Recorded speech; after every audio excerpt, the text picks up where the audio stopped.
It was an ordinary afternoon at a mall in Dallas, Texas. One of those days when stores were full of families, tourists, and teenagers walking through the corridors with shopping bags and sodas in hand. Amid all this hustle, a 17-year-old black teenager named Jordan Wallace quietly entered one of the mall's most elegant stores, a boutique for high-end men's clothing. Jordan wore a dark blue hoodie, simple sneakers, and had headphones in his ears. He walked calmly through the store aisles, looking at jackets, examining price tags, and lightly touching the fabrics. He wasn't doing anything wrong. Just browsing, like any customer would. But on the other side of the store, closely watching everything, was Heather, a 42-year-old white woman who had worked there for 6 years. As soon as she saw Jordan walk in, her expression changed. Instead of greeting him with a "Can I help you?" she started monitoring his every move, walking slowly between the racks, pretending to arrange clothes, but always keeping her eyes on him.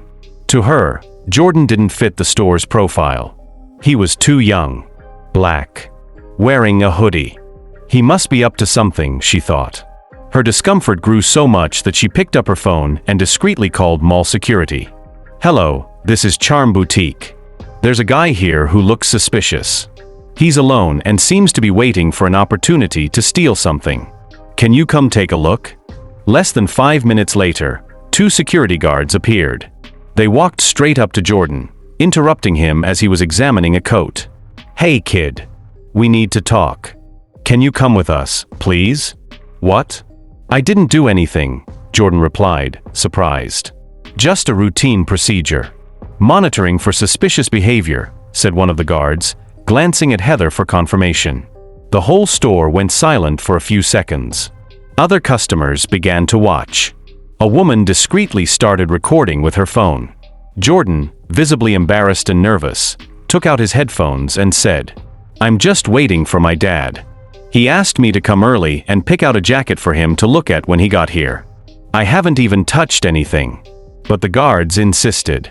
That's when suddenly, the store doors opened again, and a tall black man in a flawless suit entered with firm steps. His eyes quickly searched for his son, and when he saw Jordan surrounded by 2 security guards, his face hardened. It was Marcus Wallace, Deputy Director of the FBI, one of the most respected figures in the agency in Washington, and Jordan's father. "Is anyone going to explain to me what's happening here?" he asked, with a tense calm that silenced the entire store. The security guards looked at each other, swallowing hard. Heather stepped closer, trying to explain. "Sir, I'm sorry, it's just that your son was walking around the store in a strange way. I thought it would be better to call security before anything happened."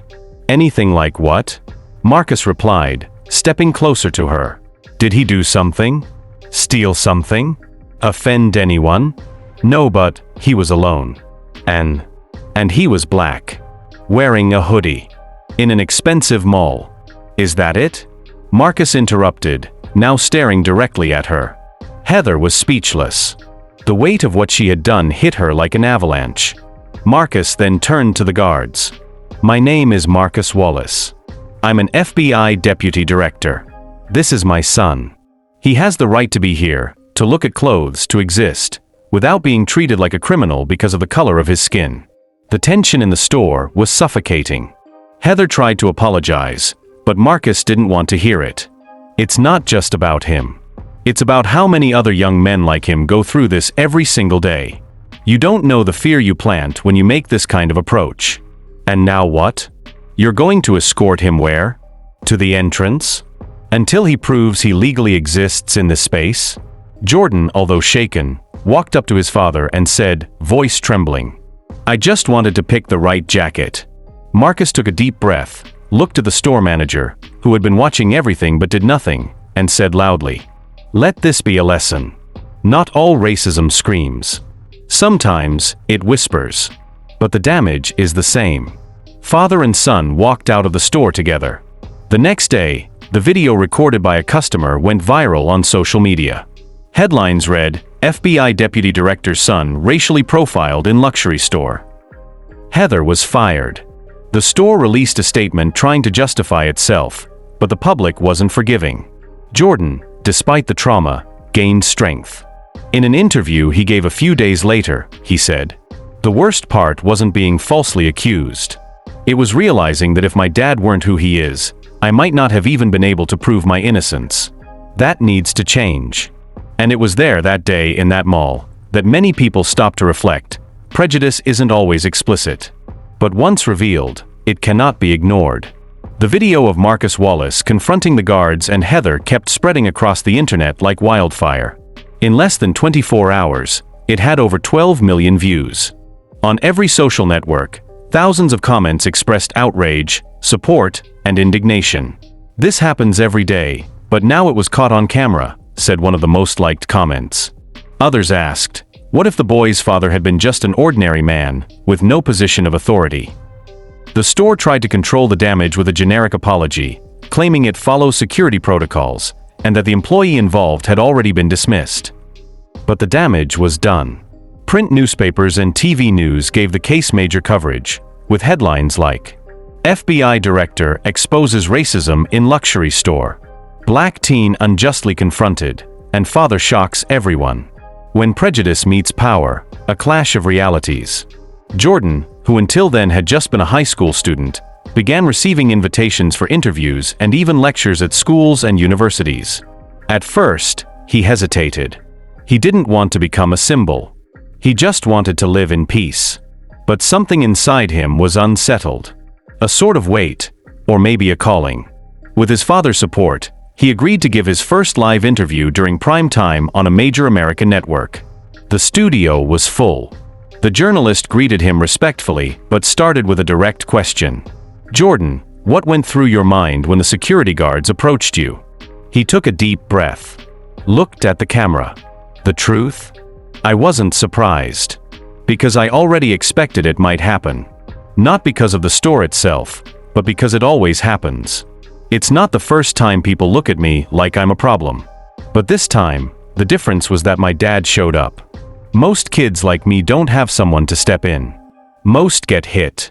Or get taken by the police. Or don't even make it home." The studio was dead silent. "I'm not here because I'm special. I'm here because it was filmed. Because my dad has a badge with 3 letters that people respect. But what about the others? How many more will be accused just for existing in the wrong place, at the wrong time, with the wrong color?" The reaction was even stronger. Civil rights organizations reached out to the family. Marcus, under pressure from authorities and the media, decided to use his position for something greater.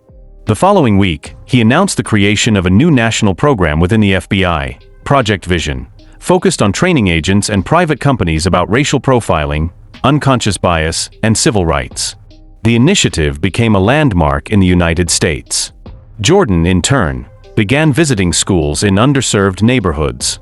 Not as a speaker, but as someone who wanted to listen. He heard stories similar to his own, some even worse. At each school, he left the same message. "You are not the problem. The system is.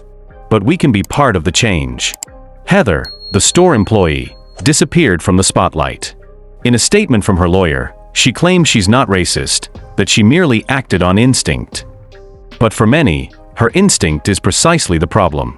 A few months later, Jordan was invited to speak at the UN at an event on racial equality and youth.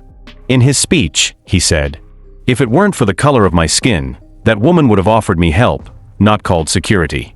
And if my dad weren't who he is, I might not be here today." The question I leave is, how many talents, how many futures, are we losing because of fear and prejudice? What are we teaching when a black boy can't look at a jacket without being treated like a thief? The audience fell silent, followed by a long, deep, emotional round of applause. As he was leaving, reporters surrounded him. One asked, "Jordan, do you think all of this was worth it?" He smiled thoughtfully and replied, "If even one black teenager is treated with more respect tomorrow, then yes, it was worth it."